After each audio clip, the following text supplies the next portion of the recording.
Agaseke k'amakuru mu karere ngapfunduriye muri Uganda. Ubushakashatsi bwagaragaje ko Uganda ari igihugu kiri kurushaho kubaka igitugu mu mitekere hamwe mu baturage bahozwe ijisho ntawe kibaho ubuzima bw'ibanga. Ubwo bushakashatsi buvuga ko muri iki gihugu ntawe ukopfora, imiryango itegamiye kuri leta ihari ifite ubushake bwo gukora ariko inanizwa, ndetse ko ubutegetsi bukurikirana buri wese ari ku isi ugerageza kuvuga nabi akagirirwa nabi. Ubwo bushakashatsi bwakoze umwaka ushize bwerekana ko mbere y'amatora ya perezida umwaka utaha abanya-Uganda bagenzurwa cyane kuko igihugu ngo cyaguze uburyo bwo kunekaneka abaturage. Bugaragaza ko ikintu cyo kuneka abaturage Uganda igihuje n'ibindi bihugu byo muri kano karere birimo Kenya, u Rwanda na Ethiopia, naho ibindi bihugu bya Afurika bihoze ijisho ku baturage birimo Zimbabwe, Afurika y'Epfo n'igihugu cya Malawi. Uganda ivuga ko bigoye kuri ubu kuba wagira icyo uvuga unenga leta yaba uri wowe mu rugo cyangwa se ku mbuga nkoranyambaga, kuko waba uri hose uhita utabwa muri yombi. Ibi ngo byatumye abaturage babuzwa uburenganzira bwo kuvuga icyo batekereza. Umuryango Unwanted Witness uvuga ko uburenganzira bw'ibanze ku banya-Uganda muri iki gihe ntabwo uko no kuri telefone utabasha kuvugana n'umuntu icyo utekereza, uba wumva ko leta iri kwiyumviriza nayo. Uyu muryango wavuze ko iki gihugu cyatoye amategeko menshi ashyigikira bene ibi bikorwa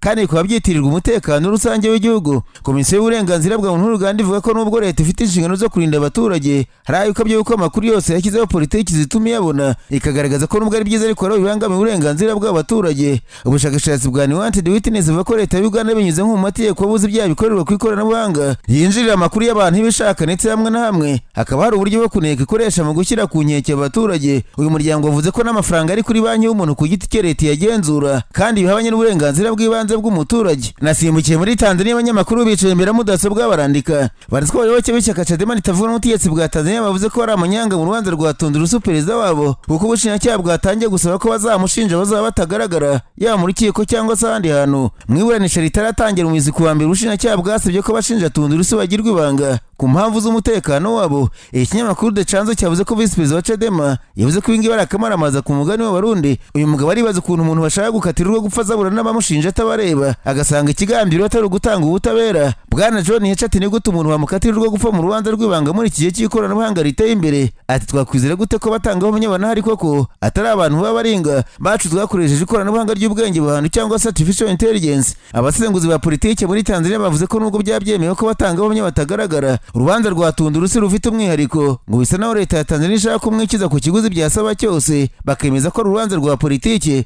kurusha ko ari urubanza rushinja ibyaha. Nararanganije amaso ibinyamakuru byandikirwa muri Kenya. Abanyamakuru bakize amakaramu ku mpapuro barandika. Banaswe inzego z'umutekano muri Kenya zateye muri yo mugabo witwa Shedrack Omondi Okindo alias Honorable Mosquito ukurikiranyweho gutangaza amagambo akurura imvururu mu gihugu akoresheje urubuga rwa TikTok, ndetse ngo anateraga ubwoba perezida William Ruto. Uyu mugabo ubarizwa i Mombasa mu butumwa bwe yasabaga ko perezida Ruto ari kuri impirimbanyi zirutse gutabwa muri yombi zashyigikiraga imyigaragambyo. Shedrack Omondi Okindo alias Honorable Mosquito mu butumwa bw'amashusho yageneye perezida William Ruto amutera ubwoba yamusabye kurekura vuba na bwangu arimo Patrick Osoyi ndetse na Kopu Shakuru. Mu butumwa bw'uyu muturage ati nagusabye perezida Ruto kandi mbona wigira utwase masa kudashaka kunyumva, ariko ahangaha ushaka wanyumva kuko ibyaha biri kurenga umurongo. Ndavuze ngo rekura Patrick Osoyi ndetse na Kopu Shakuru, bitaye ibyo ngibyo ntukeke ko turabasivile cyangwa se urubyiruko rw'abajenize wifatiye iminsi yawe irabarirwa ku ntoki. Niba udakoze ibyo usabwa kandi inama nguhaye ni ya kigabo rekura abo bantu. Inzego z'umutekano zafashe umugabo zamusanganya imyambaro ya gisirikare ndetse n'akayi kanitseho ko bashaka gutangiza intambara izazana impinduka mu butegetsi. Naho leta z'ubumwe za Amerika kuwa mbere zatangaje ko zamaze guhagarika by'agateganyo gutanga viza ku benegihugu b'u Burundi.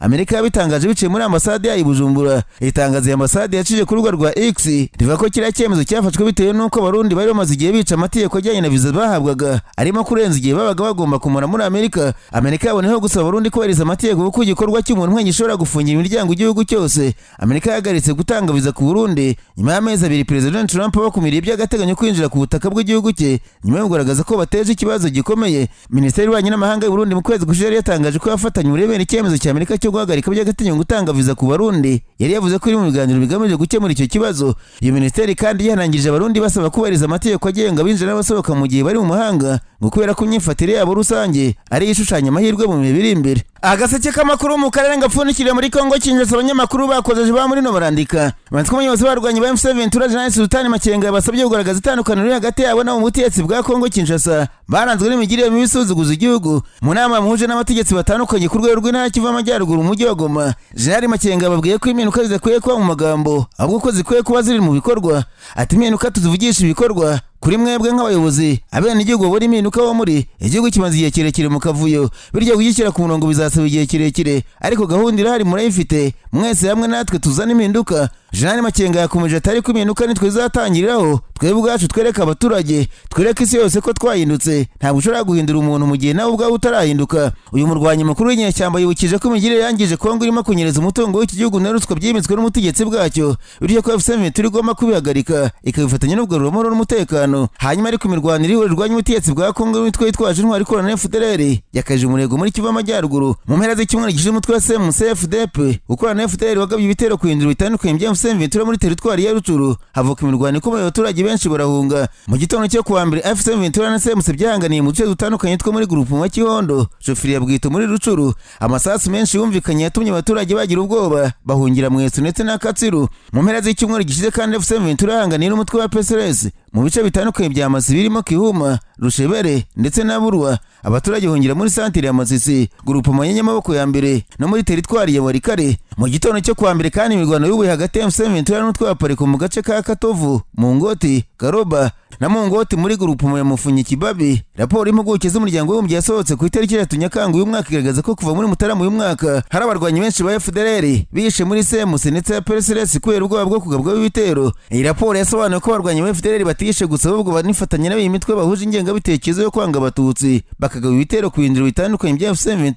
Iyi mirwano ikomeje mu gihe FCM na leta ya Kongo tariki ya 19 Nyakanga bashyize umukono ku mahame ya Doha aganisha ku masezerano y'amahoro aho impande zombi zemereje guhagarika imirwano burundu. Umunyabanga wa FCM Benjamin Mbonimpa ku wa mbere yagaragaje ko leta ya Kongo ifite uruhare mu bitereye imitwe iri kugaba ku bihinduro byabo kandi ko ishaka kubasunikira mu makosa. Ati kurenga kwihagarika ry'imirwano birakomeje kandi bikorwa n'uruhande rwa leta. Ibihinduro byacu n'abaturage biri guterwa mu rwego rwo kudusunikira mu makosa. Ubuza nibukurikirana iyubahirizwa ry'itangazo ry'amahame yasinyiwe i Doha kugira ngo burengere iyi gahunda. Biteganyijwe ko hatagize igihinduka abagariye FCM na leta ya Kongo bazasubira i Doha muri Qatar bitarenze tariki 8 Kanama batangira ibiganiro by'amahoro bishingiye ku mahame bemerejeho mu kwezi gushize. Naho kandi amakuru aravuga ko igisirikare cy'Uburundi mu kwezi gushize byahanye imfungwa z'intambara zibarirwa muri 20 kuri buri ruhande mu gikorwa bivuga ko cyagizwe n'ingabo z'u Rwanda. Amakuru avuga ko guhaniza imfungwa byabereye ku mupaka wa Gasenyi Nembo uhuza Burundi n'u Rwanda kuwa 5 tariki 25 Nyakanga. Yaba RDF cyangwa se n'igisirikare cy'Uburundi nta uragira icyo atangaza kuri icyo gikorwa. BBC ivuga ko ifite amakuru y'uko amakuru yizewe yahawe y'uko abasirikare Burundi mbere yo gushyikirizwa igihugu cyabo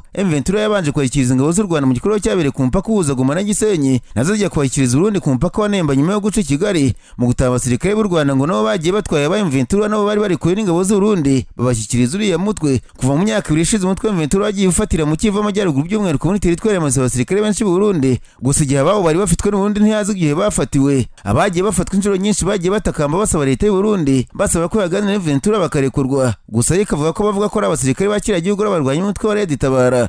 Na mu gihe Burundi bumaze imyaka hafi 2 bufite ingabo muri Kongo zirenga 10,000 zagiye kurwana ku ruhande rwa leta ya Kongo imaze imyaka irenga 3 mu ntambara ya Ventura. Usibye abafashwe amakuru avuga ko hari n'abasirikare benshi ba Burundi bapfiriye mu ntambara za Ventura igura ibice bitandukanye by'intara Kivu Amajyaruguru. Ingabo z'u Rwanda ziravuga gufasha Ventura igisirikare cy'Urundi guhana imfungwa z'intambara mu gihe zanafashije abacancuro b'Abanyarumaniya n'ingabo za SADC zarwanaga muri Kongo Kinshasa gusubira mu bihugu byazo ziciye mu Rwanda.